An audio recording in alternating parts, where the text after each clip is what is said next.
Nada and I've sent you requests again on Twitter Space. I've sent you a request. Perfect.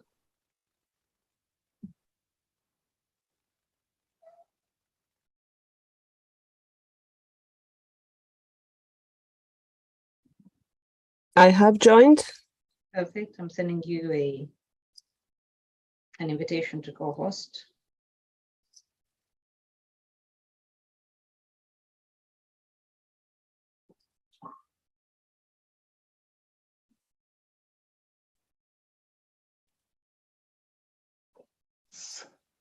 Yeah. See, but it's not active.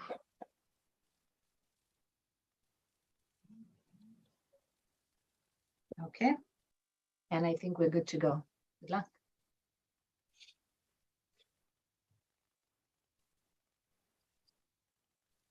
Good evening, everyone, and welcome to yet another discussion and yet another Friday evening with Ask Mugisha Muntu.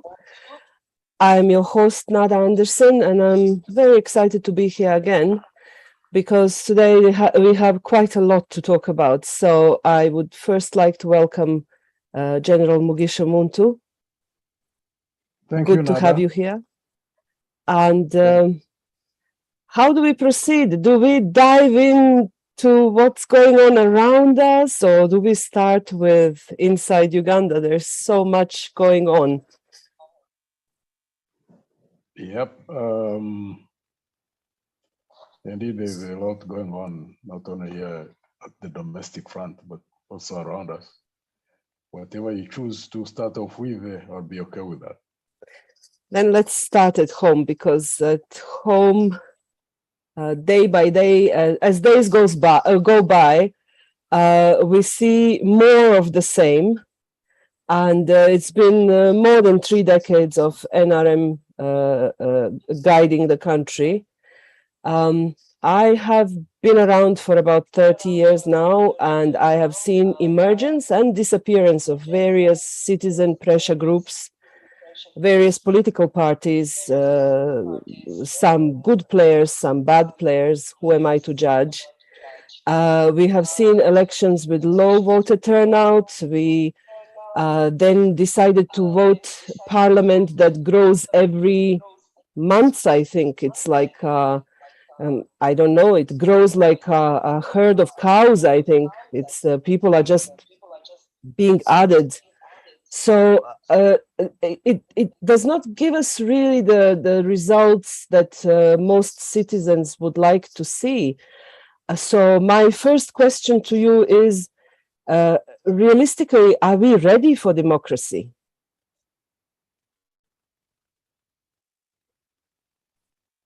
Well, democracy itself is first a theoretical concept. And many of us are attracted to it at, I think, as an ideal, first and foremost. I think there are more people who talk about it than those who practice it, because the two things are different. The tendency has been most of the developing world, whether it is in Africa, whether it is in Asia,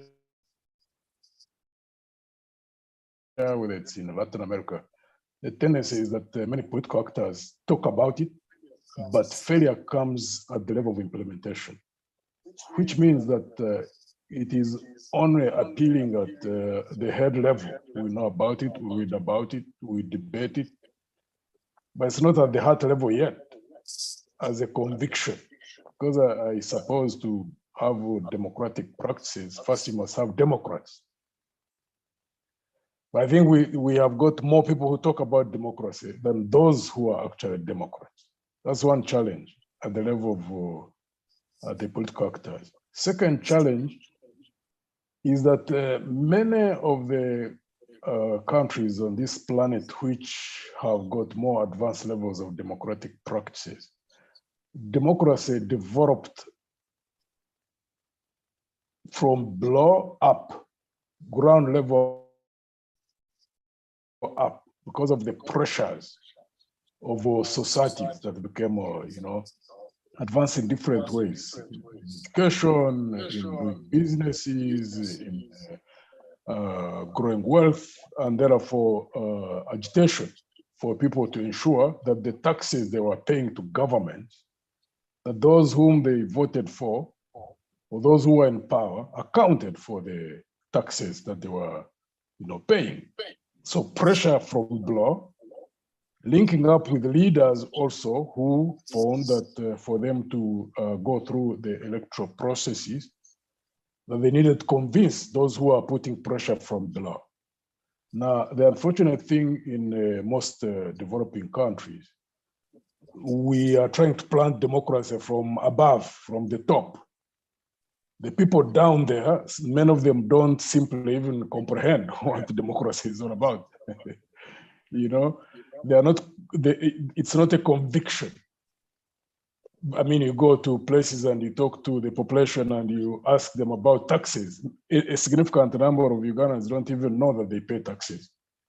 Since the time when they removed the poor tax, because that was a direct tax. So people don't even relate to what taxes they pay because they're indirect taxes. Most people don't know that every item they buy from the shop that they are paying tax. They don't feel it at all. Those are not doing businesses from which URA taxes direct. So the comprehension levels are still limited. So there isn't adequate pressure from below. And the people who are supposed to plant it from above themselves are not convinced. So there are many people who even quarrel about being mismanaged, about being oppressed, about there being no justice, about there being no fairness and transparency, equality for the law, and free and fair and transparent elections. But only when they are the receiving end. A significant number of actors, the moment they are in the position to exercise what they ask others to exercise upon them, will completely do different from what they talk about. Actually, someone said, excuse me, that democracy would be perfect if it wasn't for the people. So democracy is good, there's no doubt about that, because it creates, once it is in practice, it gives people independence to exercise their rights, to ensure that how they pay taxes, how accountability is done. But when the levels of consciousness are not highly developed, it creates its own problems. Actually, many times the impediment, the practice of democracy come from the people themselves. So that's where we are at. We are still evolving. It's unfortunate, but one would have wanted us to find ourselves in that ideal state of democracy. We are not yet there. And we have to get there. So our task is to keep on talking and organizing and conscientizing and sensitizing so that we grow more and more democrats. So there's no way you can have democracy without democracy. Two, tolerance. Tolerance is part of democracy. There has been democracy to survive, but only thrive or to thrive must exist within an environment of tolerance. Tolerance basically means that people understand that you all can't have the same understanding of situation. You can't have the same interpretation or analysis of whatever challenges you are meeting. nor can you offer similar solutions. And that therefore there must be a culture of tolerance where you debate, and the most convincing is the one who is elected. And the one who is not elected has got to continue to talk about whatever they are talking about until people are convinced about that. Or that because you disagree, that you don't become enemies. You are simply trying to compete for, managing, power and leading society. So the people, once the people choose, they choose so. So here, at times in some of these countries, you find disagreement almost becomes, a source of warfare. So it is disappointing. However, it's also reality that we must learn from. Therefore, those who are in the business of politics, and my hope is that people who are in politics, hopefully there are many more who should be in politics by calling, that more and more people get into politics and leadership because of calling. Right now, many of them are there as a business, again, which is a bit of a problem. But again, to eliminate them or to reduce them to a manageable level, where I find that people who are in politics as a business, maybe if they can be scaled down to about 20%. But as we speak, people who are in politics as a way of business in many developing countries, I think at around 80%, if not plus. That's the state of our affairs so far in that regard, from my own interpretation. Right, but then to simply continue along the same line, in the ideal society, what is the meaning of democracy from the ANT perspective? How do you see it developing? How do you want to develop it as a party? Basically, democracy means that supremacy of the people through representation. People who are elected through a free and fair, transparent democratic process, and also at a regular basis.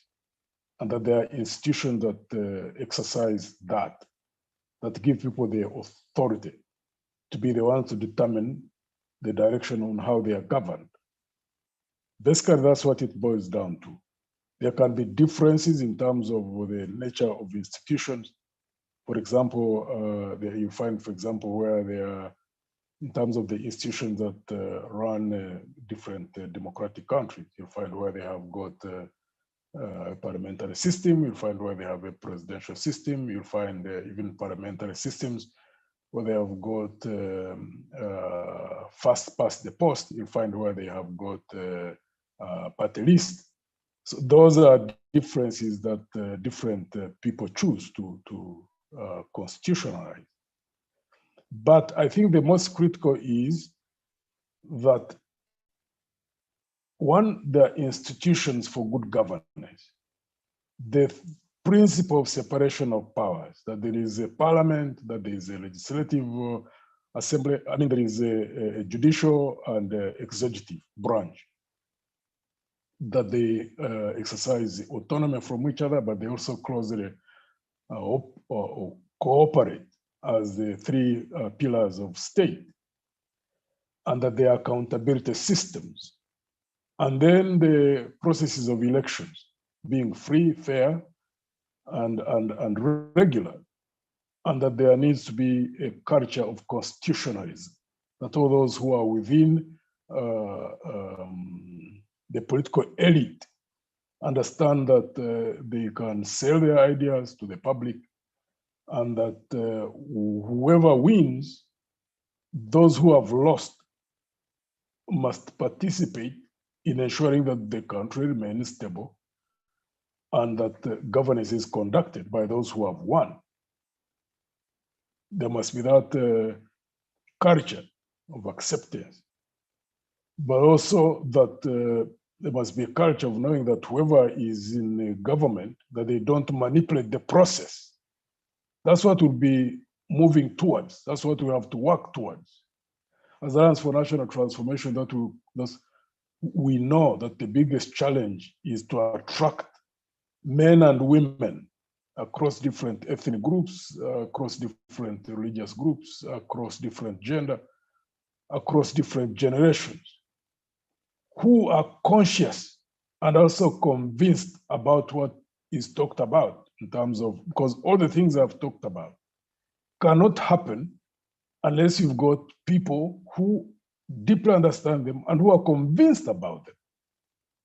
That's why we keep talking about value-driven politics. That's why we keep talking about people-centered policies.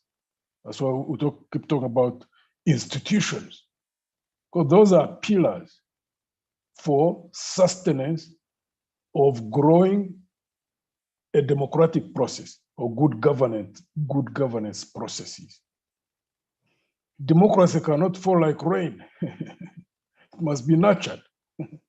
Must be nurtured. It's contention, because by nature, human beings, we are selfish. The tendency is that people want to do things without being checked, without being questioned, without being held accountable. And it has happened like that in many African countries, many Asian countries, many Latin American countries.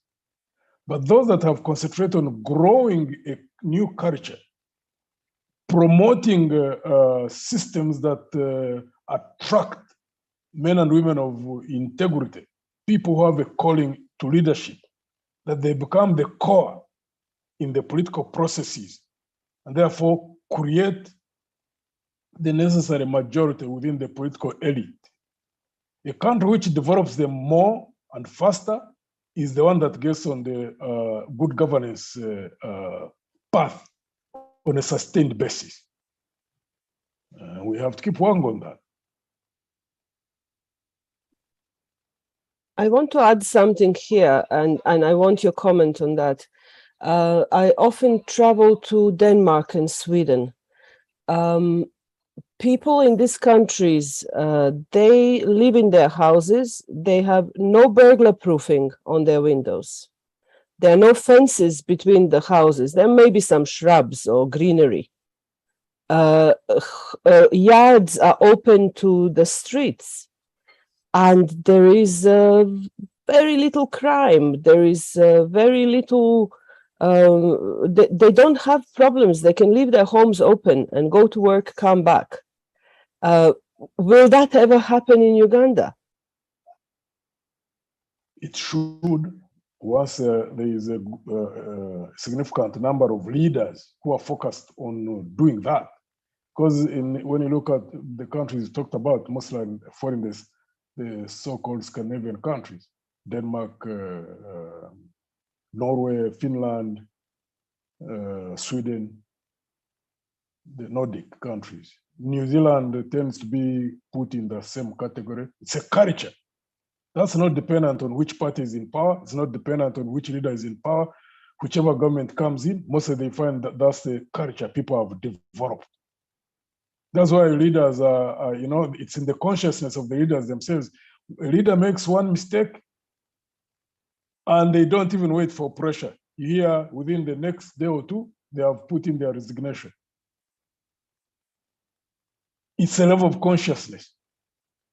So we have, at least as Alliance for National Transformation, when we talk about building a new culture, we would want to build a culture where there are certain values and acceptable values that we all subscribe to, regardless of which party is in power, regardless of which leader is in power. And we know that when you are focused on a significant, through a significant process of time, more so if you invest in education, and through other social agencies of influencing how people think, how people act, not manipulating them, but through open debate for people to understand what is of advantage to them, what is in their best interest. But also to have a strong state where people normally wouldn't want a society like that to exist, to see how their influence is curtailed. Because there's contention. I mean, there are people who would want to disrupt societies like that. But I suppose they have built their systems in such a way that any disruptive influence would easily be opposed by the population itself. And it is, why do I say it is possible? Because I know many of us who are above our 40s, possibly 50s, and those who are older, but most of people older than us, passed on. In our traditional societies, there are certain things that were taken for granted, like honesty. I mean, there's a time when anybody who became corrupt, for example, became someone who would steal, would be castigated, would many times on their own, they would have to shift from an area out of shame. But that has now been turned upside down. You find that people think that it is okay to steal because once you are wealthy, that's what matters. There's been a shift in the last 40, 50 years from a period when people believed that to be honest was, or to have integrity was something very, very important. It would be, even in the manner in which people would be brought up, through the institutions of the family, through cultural institutions, people would be told about keeping your word. There have been proverbs built around that, as they were promoting a culture of that nature, that people needed to build trust. That if you told someone anything today, that's what you do. That's not been turned upside down. People now even write agreements, and you have to go to court to have that agreement enforced. In the past, people never would write agreements. Someone would give you his or her word, and that would be it. So it is possible.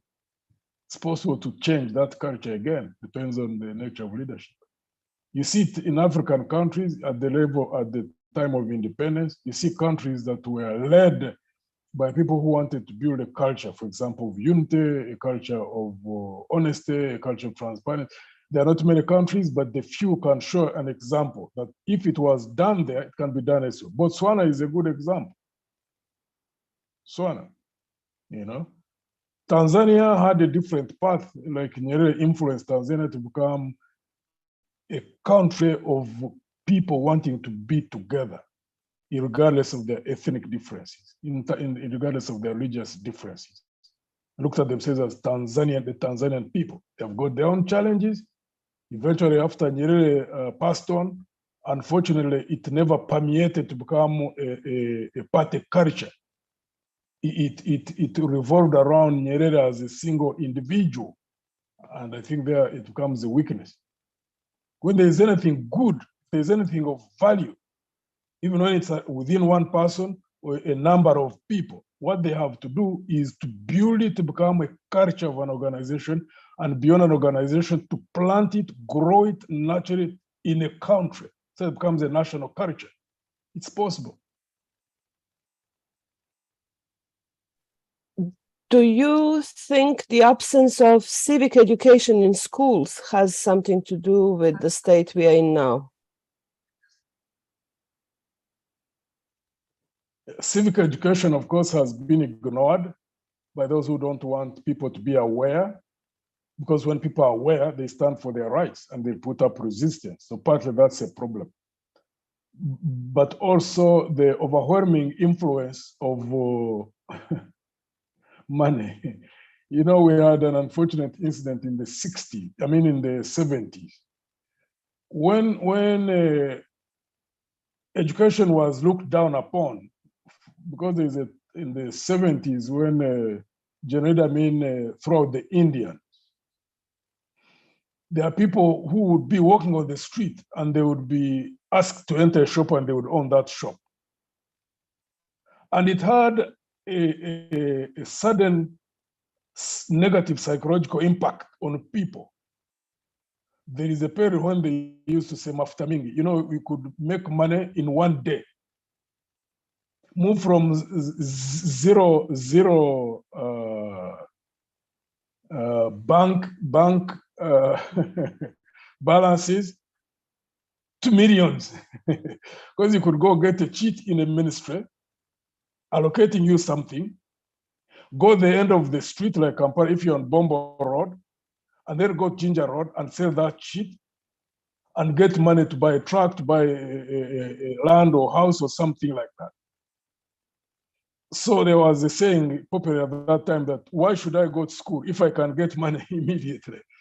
So we've never had any stable situation since then, because the UPC government, once it got, UNF spent only 2 years, UPC government came in and there was warfare, we fought, we took over. We had the opportunity to turn around that culture, we failed, we were sucked in by it, and many people were looking more at how do I get rich? And that's why you find there is manipulation in the manner in which business is conducted in this country. Is manipulation in the politics, because people are looking at how to become wealthy, because they are short-sighted. They don't know that if they are concentrated on building an economy, expanding opportunities, they could be in power, but at the same time, make money through legitimate ways. So that's going to take a bit of hard work on hopefully the group that will take power. Hopefully, it will be people who are disciplined, who are focused. A new culture can be planted, nurtured, and grown, and it becomes a dominant culture in a space of a very short time. Because we look at examples which are quite encouraging. We look at examples like Singapore, singularly focused. Lee Kuan Yew and the team he chose to work with, fortunately, they have survived him after they have left. You can see, even when you attend to their talks, like some of their ministers now, you can see that they grew a culture so that it was not rotating around Lee Kuan Yew. Even after Lee Kuan Yew, those who are, in his footsteps are moving on the same path. Malaysia gives us a clear example of what happens when people lose track of what is good and degenerate. Mahathir Mohamad was moving more or less along the same path, created discipline, created focus, and was trying to do quite a number of things. Then he got out of power. The new group which got in lost direction, became corrupt, started manipulating a lot of government governance processes. I've not been following closely, but it looked at a point when the population got so fed up. Mahathir Mohamad, I think, was around 80, competed outside an opposition power. He left the party which he had been leading, and they voted for him, massively. He took over a few years back, maybe 2-3 years, I don't recall exactly. I think he started eliminating the whole corrupt group. I think he arrested about 200 plus of those who are in the corrupt group that he had been with. Hopefully, they work on a new culture. South Korea went through a period when they were not democratic themselves. Under General, I think, Park Chung-hee, and there was a military junta, which was quite repressive, but also built the foundation for the economic advancement that they have made now, and they have also democratized since then. It was quite surprising that a former prime minister, because of influence peddling by one lady who was a very close confidant of her, she ended up in court and was tried and sentenced. That is something unique in a country which is hardly 30 years on its democratic path. So cultures change. It's just possible. Depends on the discipline and focus of a team of leaders who work together, and have an end state where they want to move a country, more so when they don't depend on an individual, but have a common understanding of where they want to go and how they want to get there, and build a team more so across generations. So that when said generation is leaving, another one is getting in, and they all continue moving in the same direction. It must be purposeful. And what I know is that it is possible. If there is anything I'm so sure of, it is that can happen in any society on this planet, as long as there are people who have the consciousness and the level of discipline and determination and will to move to that point, they will get there. So how do we do that here?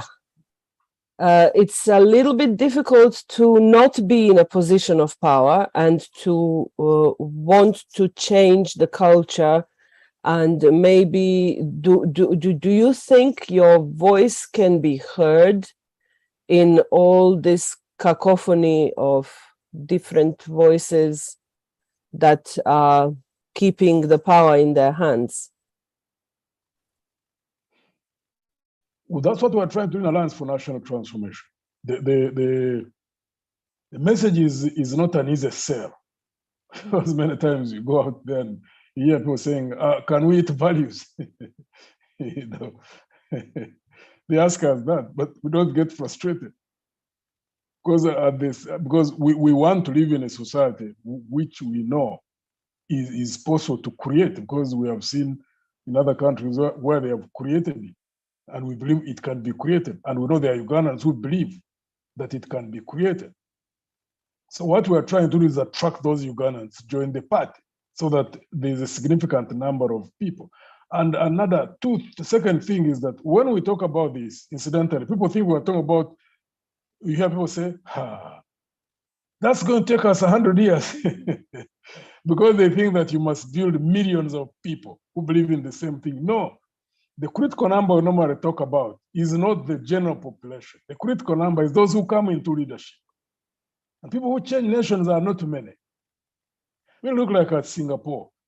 Lee Kuan Yew, how many people do you have around him when they started? There is a letter which has been circulating in the social media from Lee Kuan Yew's letter from the grave. I don't know whether it is, authentic or not, but it is written to the Malaysians. And it's talking about where Singapore came from, because when it was expelled from Malaysia, it was just a small island, a rock, and they were so frightened of what their future was going to be. But they just sat down and said, okay, let's now move on. What alternatives do we have? And they started putting together a number of people who were focused, who wanted to move Singapore to where it is now. And he's talking about what they have now. And it is quite impressive. One of the things he talks about, they don't even have one oil well, but it is the fourth largest supplier of oil byproducts, in terms of refining capacity, and a number of other things in which it is so advanced. It's a small island, just a discipline of the people. So in Uganda, for example, you don't need more than 1,000 people to change this country. You don't. If you have 1,000 people well spread, mostly in an organization, and beyond an organization, more so those who operate in government, but the party is the one that must have the direction. It must have the concentration of where they want to take the country. People who are convinced, they don't even need 1,000. At the national level, how many people are in government? Direct. Seven has a cabinet of 80. Alliance for National Transformation, we believe in a smaller government. We wouldn't have more than 30 ministers, I would like to believe. We have never sat down to discuss that, but I would like to believe that 30 is a sufficient number to run a country. So if you have got 30 women and men of integrity, if a party is staying in power, maybe 10 years, maybe 15 years, maybe 20 years, and to ensure that any of those who move out of cabinet or move out of the party, either out of old age, or maybe they have done enough sacrifice, they want to go do business, go do other things, that those who come in after them are also moving in the same direction. So they must think and act in concert. Excuse me. So what does that mean? It therefore means that we are not looking at building millions of people. No. We are looking at building an organization. The delegates conference normally has a national, district, constituency levels. We have a delegates conference of 1,500 men and women. And out of those, you have got 700 or 800 or 900 or 1,000 solid men and women of integrity from different ethnic backgrounds, different religious backgrounds, different gender, different generations, built around common ideas, common values, working common principles. They'll change the nation. So it is possible, and it is within our reach. It's only attracting the Ugandans who already exist. We don't have to manufacture them. But do you not see how people shy away from politics somehow? We keep seeing same faces and same people offer themselves to serve. And a lot of them serve in a so-so manner, but then they pop up again. Every election, there's a group of people who keep coming back, and there is no accountability and no one is holding them accountable. I was trying to read about the possibility of recalling a member of parliament. I think the entire constituency has to jump through hoops to do that. I mean, it's almost impossible recalling an MP. How will that happen?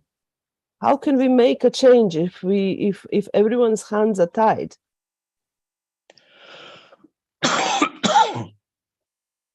Excuse me, you excuse me because I'm developing a cold. Ugandans exist who can do what is necessary to build the foundation I'm talking about. The unfortunate thing, many of them are not in politics. So what we have to do is to continue talking until a significant number of them who are not in politics join politics and see it as a form of sacrifice. Because the moment they come to an understanding that politics is at the core of our existence as human beings, and that it is a necessary sacrifice, even for them to prosper wherever else they are.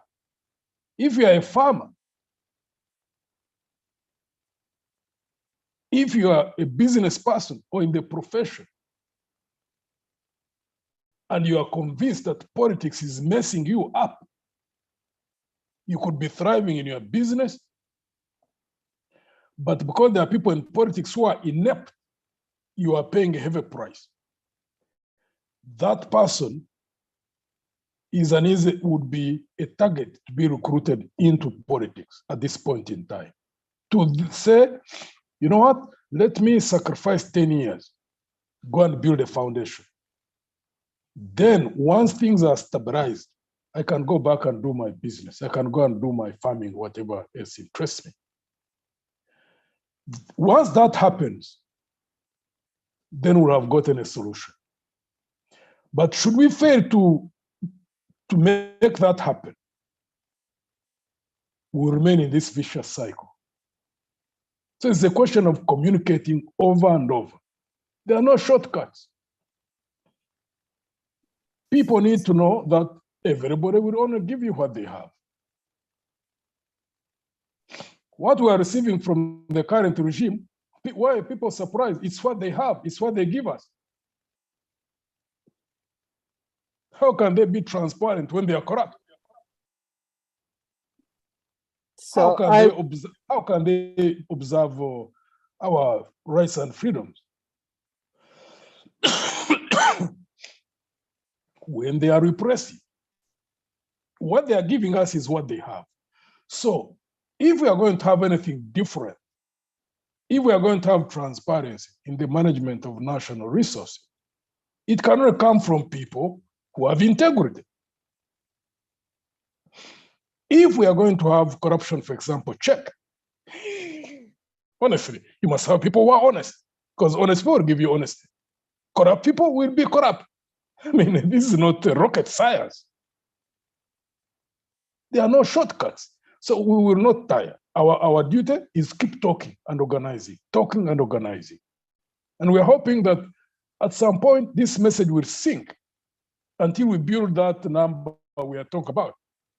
3, 4, 5, 6, 700, and so we are doing well. We are attracting many young men and women who are becoming more and more resilient. And the opportunity now that we have as Alliance for National Transformation, many people don't recognize that. They say, that small party which has no member of parliament.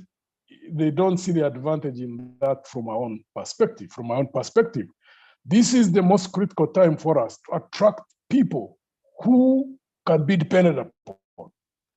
Because there's what else will attract people to us. We don't have money. We don't have numbers of we don't have members of parliament. The highest level leader we have is LC5 chairperson. And combined the LC3 and the councillors are about 48. Which means that a person who comes into NT now is someone who is convinced by the message. So we are lucky in that regard. Many people don't understand that. Because the moment we build a critical number, like over 1,000 leaders, the moment we take power, it will be very easy for us to start transforming this country. But at this point in time, really, even to have a member of parliament, where would you be sending him to? We are looking at the... That's another question. Yeah. Yes, because I mean, I browse through the media and I look at these live parliamentary sections, and parliament records are online, Hansard is online. We watch these political debates on TV. We listen to different political programs on the radio and so on. And then you see people who are, well, I have to say they're credible people because they hold certain responsible positions. So you see them jumping at each other's throats live on TV. I mean, that is, when you think about that, I'm sure you saw that picture. Where do you think Ugandan politics is heading? That level of, aggression, I should say. Where are we going with politics? There's a counter narrative, fortunately. You hear people calling for sanity all over. You hear people who keep calling for integrity in politics. The voices may not be loud yet, but there's a desire all over, wherever we go. Because fortunately, when we went through campaigns in this whole country, there's no place in this country where we met with hostility or resistance. Almost uniformly, wherever we would go, they say, you guys have got the right message. But two impediments, they would tell us. One, they tell us you don't have momentum. Two, we don't have money. There's a question of changing mindset. If the people desire what we have so much, they will become the momentum. They can also become the source of funds. So we'll have to keep talking until they are convinced that we have what they desire, which indeed we do have. We hope that the population will reach a point of making that conclusion. The moment that happens, then there will be a shift in the balance of forces. And at times, something like that can happen so suddenly, because we have seen this happen many times in change processes in many countries. A sudden shift in the political dynamics of the country. And we know that will happen, even here. And it doesn't bother us, doesn't draw a lot of our attention. What draws a lot of our attention is to be prepared when that happens, because that's always the biggest challenge. Because we have had many changes in this country, but there's none that has been ready to change the country. That's why when they get into power, all of them are sucked in by the deeply entrenched negative culture. And they just become like the ones they would have thrown out. That's why we concentrate a lot in building what we want to give to the country. And we really will keep talking and talking. People say, Muntu, and they keep talking other names of other leaders. You people of NT, do you think we'll eat your values? You keep talking about values. And we keep on explaining. You won't eat values direct. It's not like you eat bread. But we tell them values are like soil. There are two types of soil. There's fertile soil, there's barren soil. So when you have a country which is run or governed based on a foundation of values, that country has got fertile soil. Because when you plant any seed in fertile soil, it grows. And therefore it gives you, you harvest what you planted in that fertile soil. So you can eat anything that you want from that soil. But if you plant in a barren soil, your seed will not grow. Even when it grows, it will be stunted. You will not harvest what you desire to harvest. So therefore, values can be they are an enabler for you to eat, basically. That's how you can simplify it. And people are crying of so many things. They are crying of corruption, of injustices, of being trampled upon, being, poor education, poor health, services, with no jobs. Yes, because there's barren soil. It lacks values.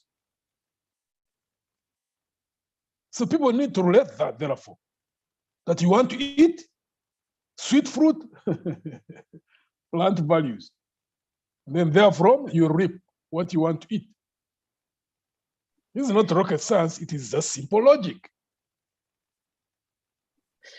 So my next question would be, why is Alliance for National Transformation not engaging in the conversation in the media?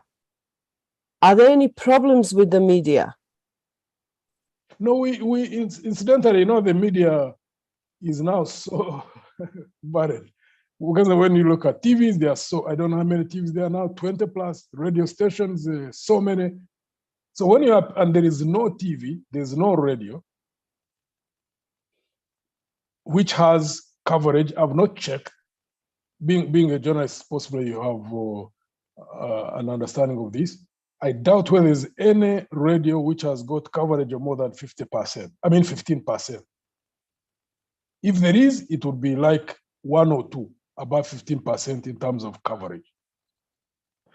So for you to be heard by about 60, 70%, you'd have to be talking on about 10 radios or on about 4 or 5 TVs.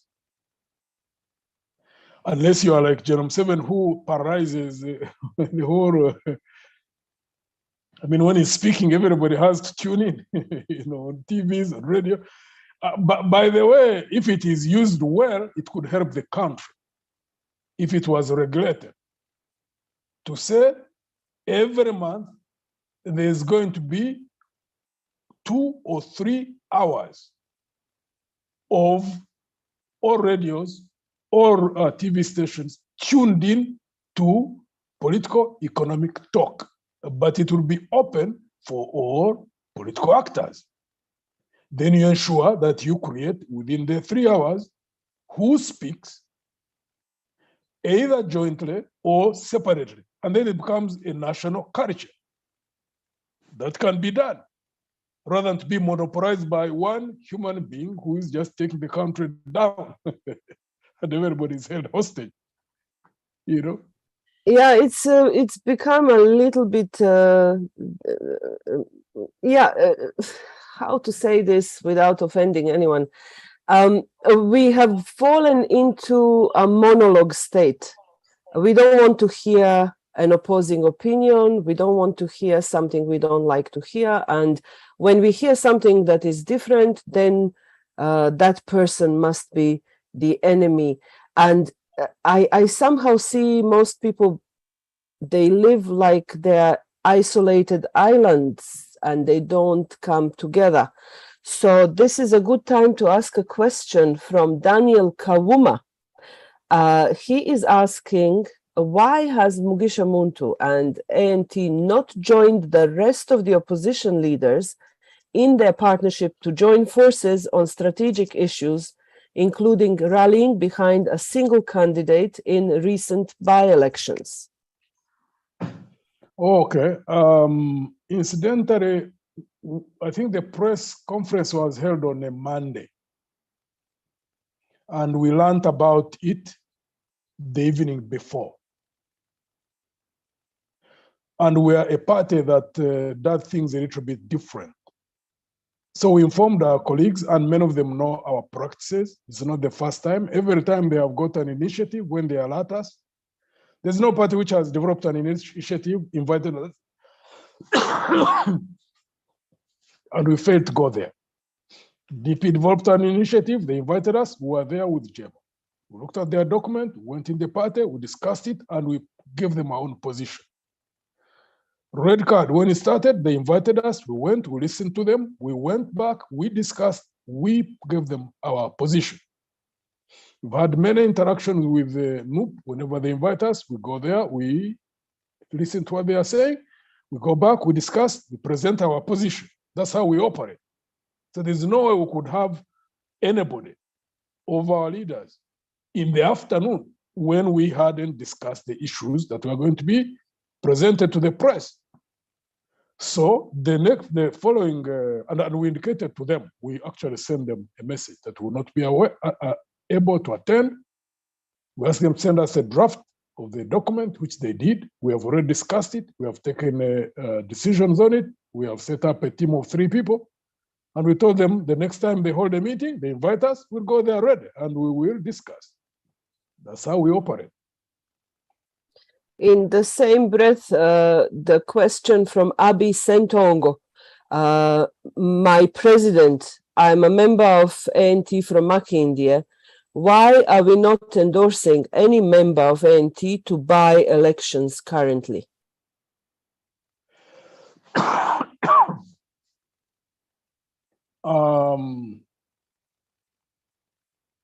Whenever there are candidates who are ready in different areas, we do an analysis of the situation in regard to the area where they are going to run. And if we find that it is of advantage for us to participate, we do so. In areas where we have found there's a sitting member of the opposition, it doesn't matter which party. If there's any member of the opposition who would have been the candidate in that area, and the one would have been an incumbent, our practice has been that we don't field the candidate in any such area.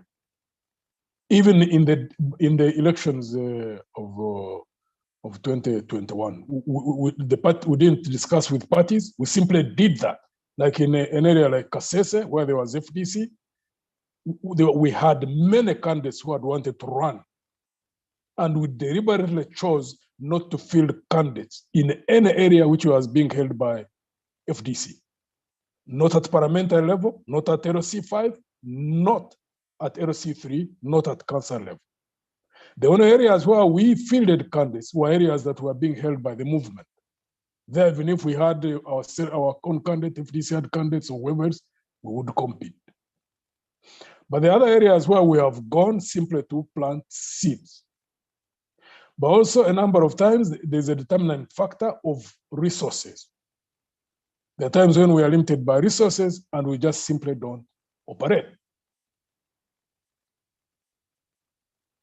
Right. And now, in next elections, we will have at least a couple of million of new eligible voters, because obviously young people become voters, and we are adding 1 million new people to our population every year.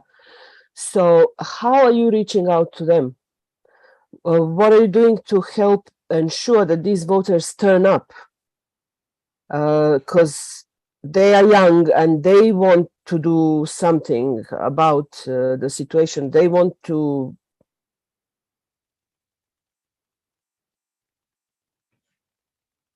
Yep.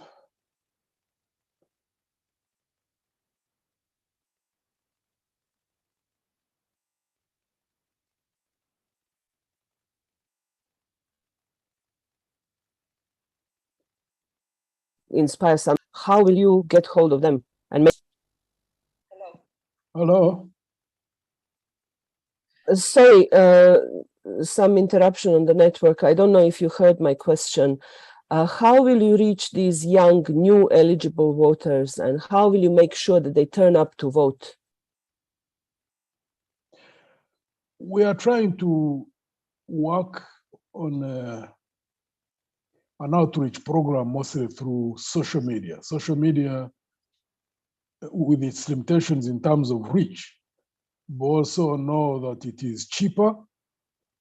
And you can also, through social media, depending on how you organize it, also be able to reach out to the traditional media when you become strong on the social media. But also, we've had a number of trainings. We want to continue training leaders, different regions, who represent the party on different regional stations, TV, as well as radio. And of course, we're establishing communications, internal communications networks. So we can keep giving feedback to the spokespersons or representatives of the party on different talk shows in different regions, and also getting feedback from them. So it is a work in progress. And also establishing some media presence in terms of like having leaders on panels.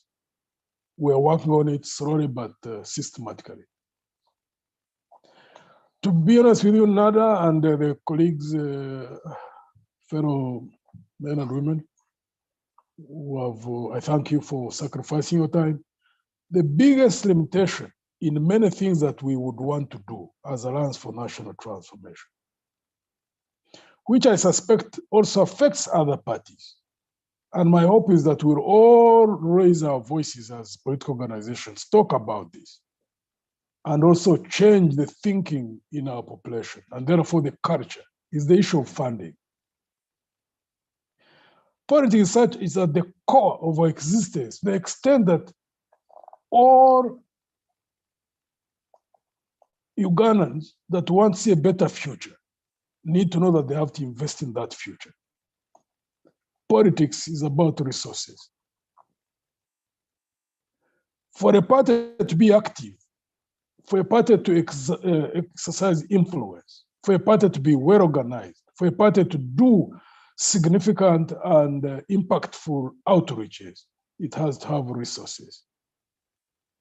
When we talk about resources, most people start thinking, how can we make a party run? And we are talking about contributions. We keep using this example. Ugandans are good at giving, but they give in all other areas other than in politics. Anybody who's been in Uganda for a while and know Ugandans, you know that if someone loses a relative like this afternoon, in the next day or so, people would have run to the cause, they raise money. If a person has died in Mulago, transportation, burial costs, 2 million, 3 million, 5, 10 million. People are ready. Weddings, people sit in meetings for 2 weeks. They raise 30 million, 40 million, 50 million. Some of them even go to 100. They're giving churches donations. They give zakah in a mosques. But when it comes to politics, it's like a no-go area. But honestly, our future to be shaped in a manner in which we desire, people must invest in politics.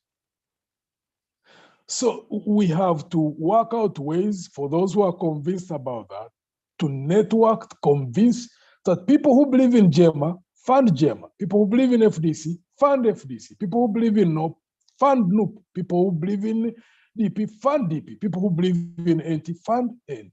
Small amounts, 1,000, 2,000, 5,000, 10,000, and it becomes a culture. A good future is not going to happen by accident. Never. I want to So take you to people Kenya. Kenya, they know how to contribute in politics. Heavily. No, because honestly, I'm living in anxiety. I want this election to end. I don't understand how can it take forever. How can they have two candidates and they're equally collecting votes? How is this possible? Tear gas is on the shelves. Tear gas will expire. Kenya has learned from its own lessons of the past. We pray that the election so far, how well managed it has been, and the you know, it's been managed well. I have no doubt. What can we learn from there? What are the learning points? What do you see as the learning points? I think they have learned from their own. I would like to believe that they have learned from their own past. They have also gone through turbulence in the past. But looks they have extricated themselves from their past, and they want to shape a better future. And we pray to them that whoever wins, because it's a very tight race, they are left with about 4,000 plus polling stations to be presented officially. But privately, they already know who has won. At least from informal channels, when you talk to people who are in contact, those who have won know. One hopes that even those who have lost know, and they are going to accept. When that happens, we will for sure know that Kenya has crossed the Rubicon. And should that happen, then we need to learn from them.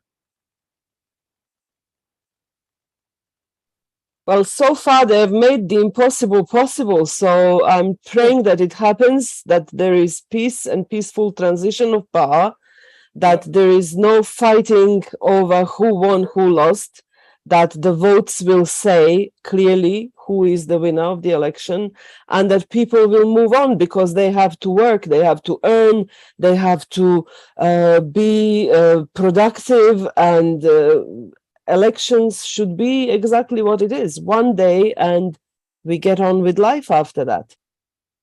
They have had a very vibrant civil society sector, a very vibrant professional groups, vibrant business community, people who aggressively wanted a certain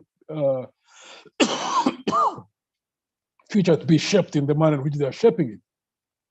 The many who went through sacrifices, there's no doubt about that. Kenya has gone through very tough times. Like under Moi, Kenya was really, it went through Nyayo House and a number of ugly things which happened there. But they didn't allow themselves to be trapped in there. They have moved on, you know. They still have weaknesses in a number of things. There are a number of things which happen in Kenya, which I hope wouldn't happen here. But at least they are vibrant in terms of debating the issues, you know, at hand. They have got deep levels of corruption, which is not good. One hopes that the next group which goes in will really fight that viciously. They also have a tendency of literally becoming ethnic in terms of their support basis. So one hopes we don't degenerate to that point, but that we can have parties which cut across different regions of the country, across different ethnic groups, across different religious groups, and that they can compete for power, and that whichever takes power will not be terrified about the one which goes in. At least Kenya is moving in a good direction. Like recently, I don't know which group will, I don't know, they have not announced, I don't know which group is going to come in, but should Azimio, for example, take power in Kenya, it would also have saved them from where they had been trapped because of the ethnic hostilities between two major groups, between the Kikuyu and the Jaluo. The alliance between Uhuru and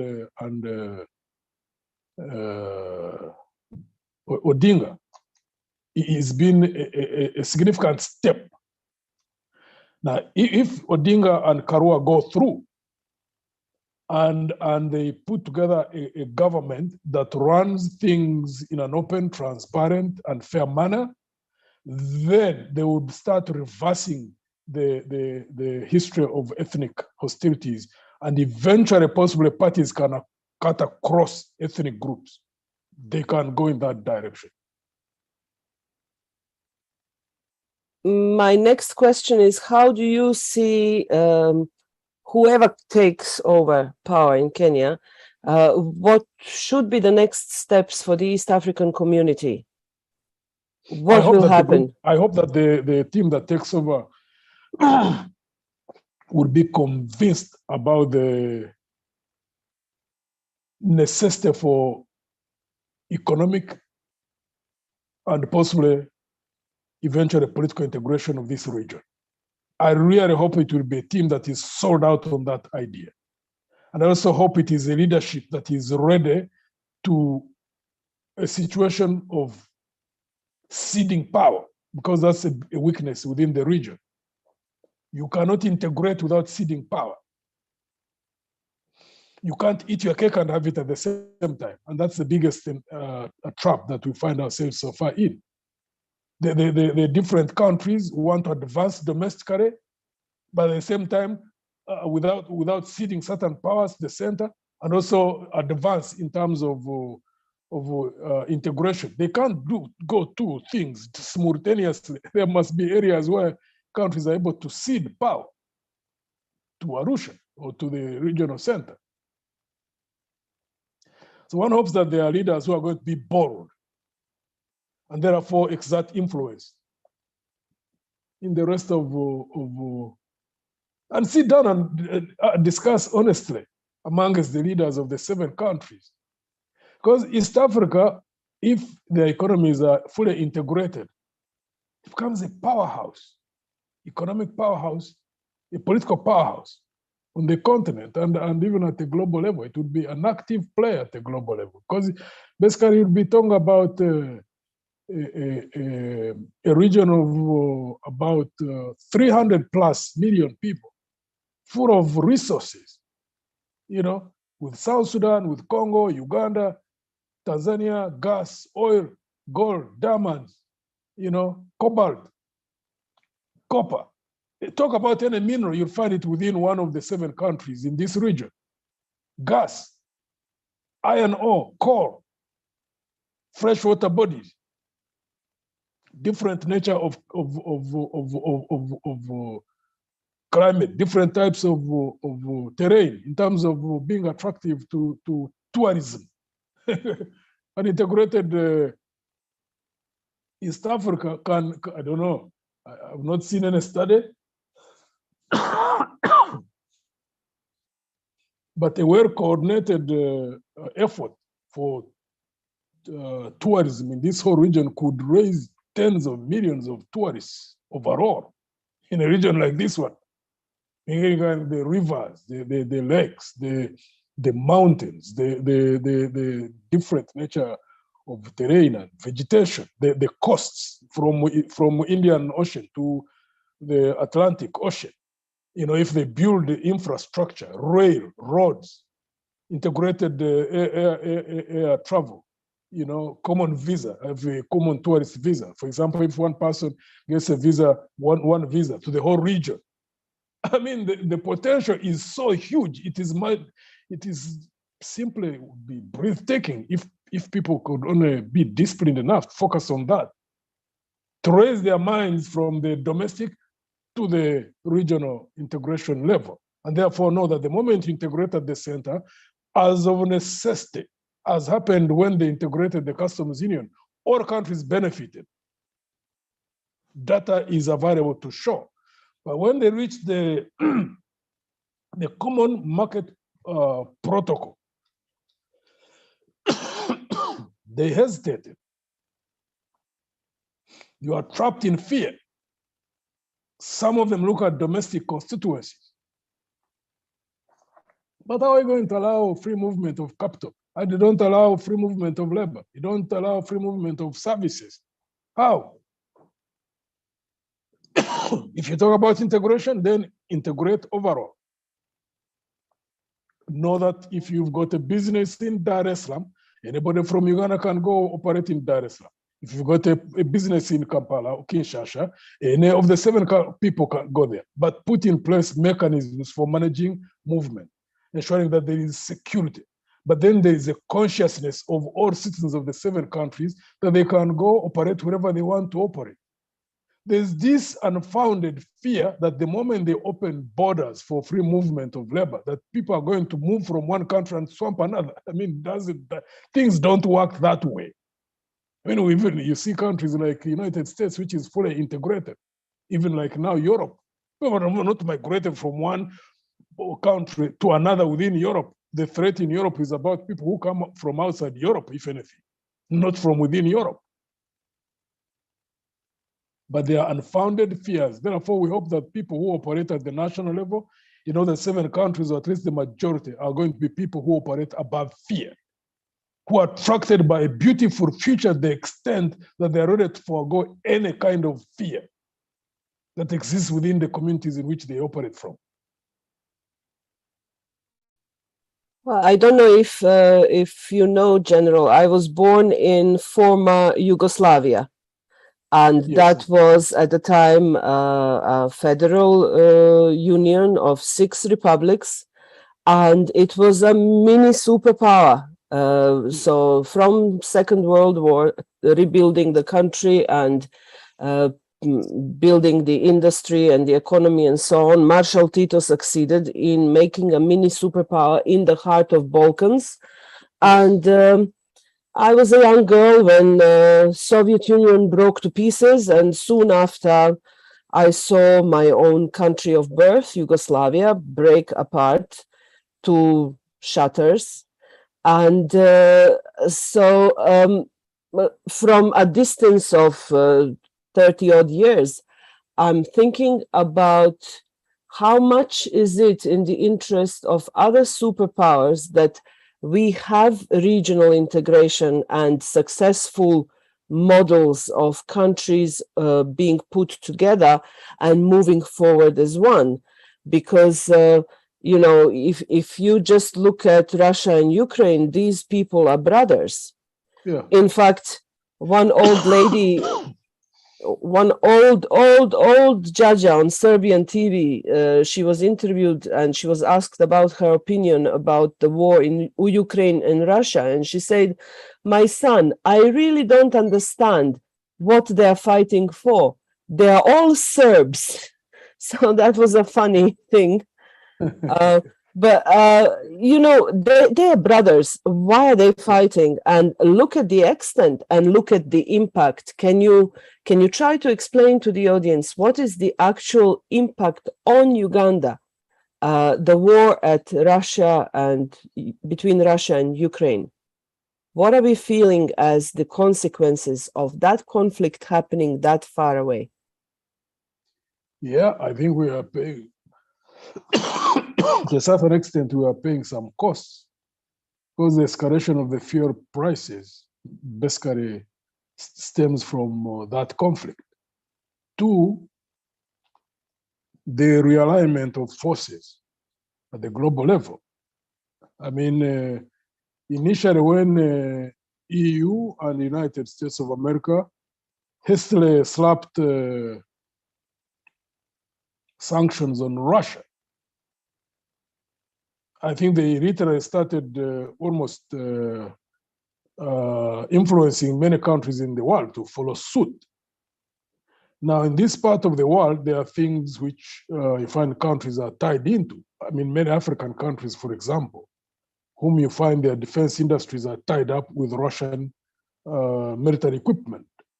They are not going to suddenly change from using T-72 tanks or using artillery, which is Russian, or using, changing from AK-47 and switch suddenly. There are countries which are tied into that. That's one thing. And in terms of decisions that countries make, countries, some of them are still weak in economic terms. You find they are dependent on one source of funding or the other. And therefore, it must be a very tough time for those who are in positions of leadership, mostly on the African continent. I only hope that they can be disciplined enough, one, to know that in whatever engagement they would have to go into, that they are looking at the national interest first and foremost. But then the question arises, is there a common understanding of what is in the national interest? Because that's the challenge, because in some countries, it is not so much what is in the national interest, it is so much what is in the regime interest. And if there are people who are advancing their own self-interest, it becomes regime interest, but it will be clothed to seem as if it is a national interest. And therefore, where we have challenges of that nature, as we do have here in Uganda, the challenges of those of us who are in the opposition and those who believe in change in the movement, we have to ensure that as we shape our future, that there are certain basics that we agree upon what is in the national interest. So that our relations with anybody, whether it is Russia, whether it is China, whether it is Europe, whether it is America, regardless of which party is in power, that there is an understanding that this is in the national interest. Anybody dealing with us, these are the boundary lines. We don't cross this line. And it is possible to consciously develop that. Because at the end of the day, any leaders who lead these countries, like the 7 in East Africa, need to know what do we need to build a fully integrated economic, political unit in this region.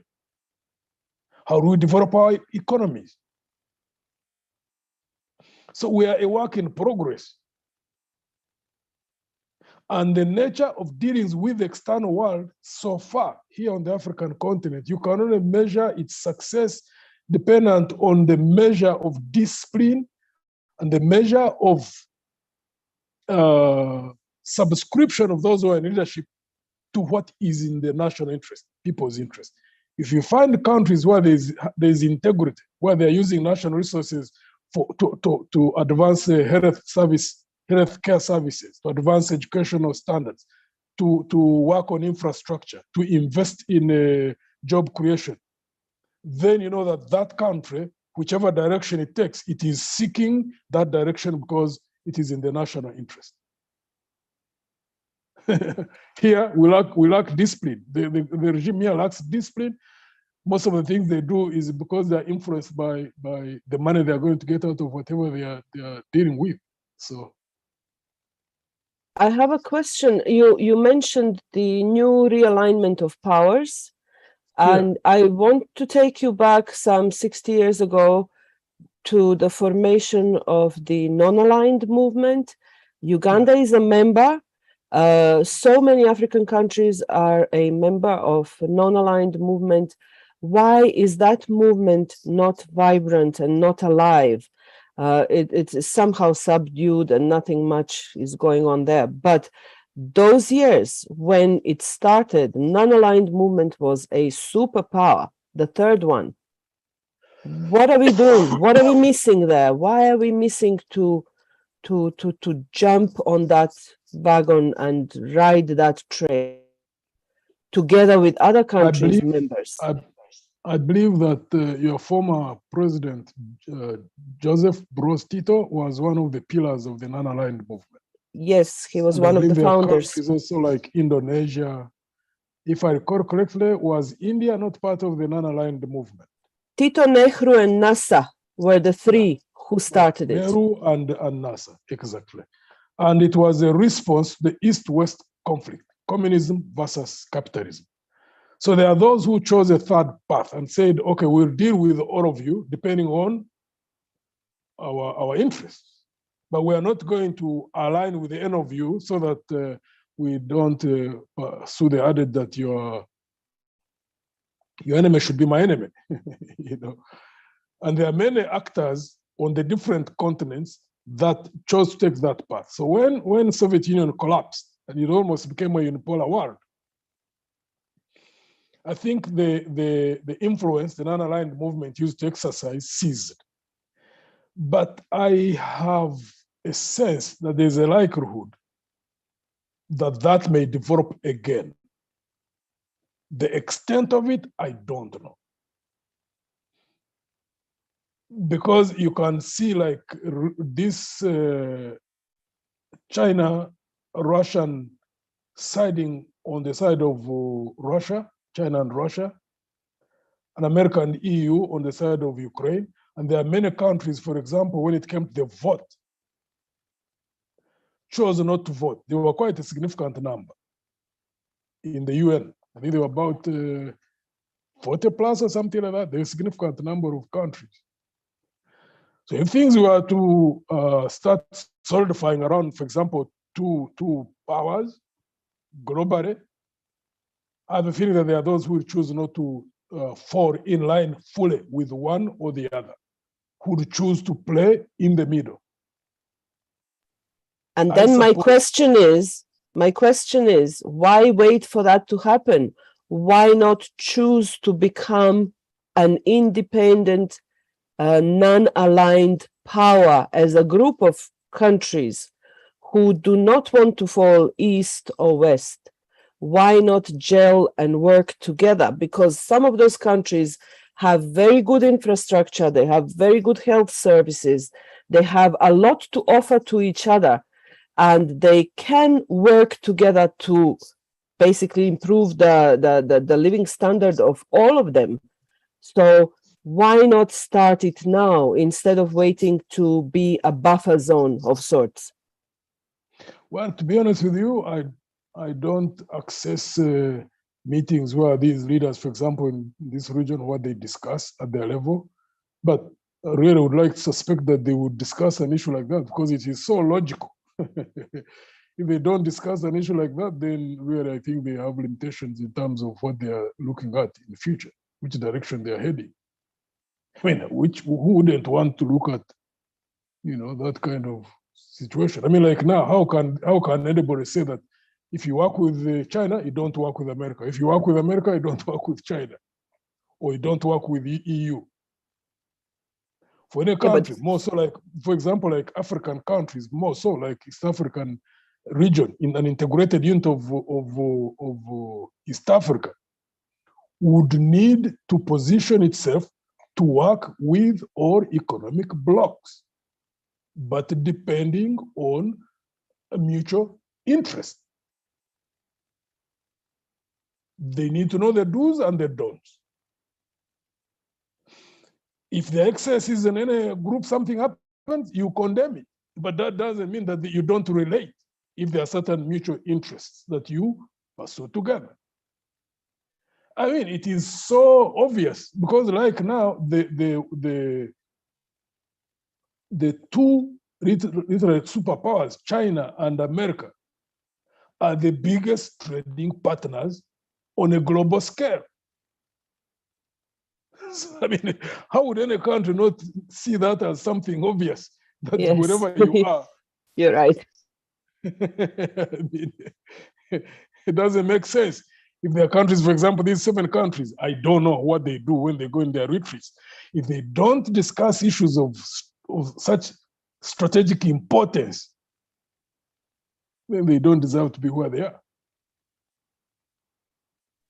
So we have just a few minutes left. It's almost 6:30, 8 minutes left to the end of today's discussion. I'm really honored that we had this time together. But you for the end, like the sweetener question, what's happening with our oil? Are we getting there? The first findings of petroleum potential of Uganda, they were documented by a government geologist, E.J. Wayland, in 1925. 1925, we can't say we didn't know about that. Then from 36 to 56, the first shallow stratigraphic wells were drilled by the African European Investment Company, and that was Waki, Utiaba, and so on. They found bitumen. They had 20 shallow wells drilled in Kibiro and Chibuku areas. That's all their Queen Elizabeth side. Now, we're talking 36 to 56. So I don't know if our younger audiences know that we know about this oil. This is not new. So what's going on? Why can't we lay our hands on it? I am really not so sure as to why that oil was never exploited much earlier. Maybe because of distance, the cost. I don't know. Because even across the Lake Albert, I understand Congo, same, I think, oil basin. Congo has got huge reserves on the other side. Because evacuating oil for the longest time, I think they used to explore for oil close to coastal areas, or maybe on the seabeds, because of the nature of evacuation.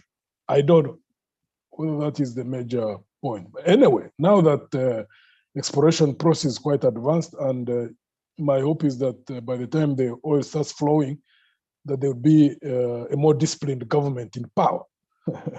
So they can use the oil revenues to put the oil revenues to better use, to more focused use, at least to manage the outcomes more responsibly. I want to tackle the magic oil question. Refinery or no refinery? What's your take? What do you think is better for Uganda? I don't know how far they have gone in terms of pursuing both. A pipeline is already being put in place to evacuate a significant, I think, the majority of, or the largest percentage of oil which is going to be drilled. I think even when they establish a refinery, it would only have a capacity of 60,000 barrels per day. It has got advantages and disadvantages, without doubt. The disadvantage being environmental pollution. If you don't have a disciplined government that is really focused on enforcing mitigation measures, you can have the disaster like we have seen in Nigeria, in Ogoniland. That can be quite frightening, and a number of other negative impacts. The positive part, although, is that you have got a more land, because 60,000 barrels per day, if there's that capacity, you can at least be able to meet the domestic needs and within the region, so that you don't suffer the shocks at the international level. Two, when there's a shutdown of, like during COVID, when there was a total shutdown, then you have got your own fallback position internally. Two, the byproducts of oil, for example, bitumen or asphalt, that you can use mostly if you have a region that is growing, and therefore you need infrastructure, and also maybe for petrochemical industries and plastics, and therefore having the byproducts to put into the development of those kind of industries. Those are advantages. At the end of it all, the advantages, the most critical, you can only enjoy the advantages if there is disciplined government. Two, environmental degradation. Because right now, because of environmental degradation, like Uganda is suffering deforestation. 3% of our forest cover is being cut. I've looked at the figure, I don't know how authentic it is, that in another 25 years, if we continue on the path without any mitigation measures, we would have completely eliminated all our forest cover in 25 years. That's frightening. And the biggest component of that degradation, besides harvesting forests for timber and all that, is poverty. Because 80% of households use either firewood or charcoal. It is an area that if there's no attention paid, so once you get oil resources, my hope is that there would be a disciplined government that, besides investing in putting people out of poverty and creating an environment in which they can grow their income generating capabilities Because the moment they grow out of the poverty levels in which they are, then they also move out of the use of charcoal and firewood. 80% is huge. But even before that happens, elimination of poverty, there must be intervention measures. For example, how do you shift people to use these modern stoves? There are some which now use rock or energy-saving stoves. Problem is the cost, initial cost is high, because you notice some of them about 600,000, between 600,000 shillings a stove to about 1 million. That's a lot of money for households. So there would have to be a plan in how to make people be able to meet that initial cost and maybe pay over a period of time. Or The very last question. Moving them onto gas. The very last question that comes from Benita Bagueire. She asked me this morning to ask you, we have Bududa happening every year, and we can predict that it is going to happen, and we always have a disaster up there. So she says, what can you advise the Ministry for Disaster and Preparedness to do to handle the issues of landslides in Bududa? Shift people, because I think there's an area below between Muyembe and Namalu. There is a plain there which is not being occupied, which I understand had been made as an area where there would be settlements, but I don't think there are people who are focused on that. They have not budgeted resources to put there, because if they build their health centers, schools, and also create plots for people to move, and they shift a significant number of people, and they find that they are good living conditions, the rest would start flowing. But if they have not created an alternative environment, people will not move. And I believe we owe it to those people to find a solution that is permanent and that is not going to cost lives. I would like to thank you so very much for this 1.5 hours of discussion, and I'm really glad we could do it, and I think it was brilliant. So I want to give you the final word. Any message for our listeners from you? Thank you, Nada, for hosting me again. I'd like to thank all people who've been on the different media platforms for sacrificing your time and being in this conversation. And we need all to be focused on doing whatever it takes, whatever area of influence we can exercise. How to shape a future that we all desire to live in. All of us must operate within our spheres of influence to know that we are shaping a future, and to know that first it is possible. We thank the many Ugandans who are doing all that they can do, all the nature of contributions they make to shaping that future. And may God bless you all. Thank you, everyone, for listening. Till next time, that would be all. Have a wonderful night and a great weekend ahead. Goodbye for now.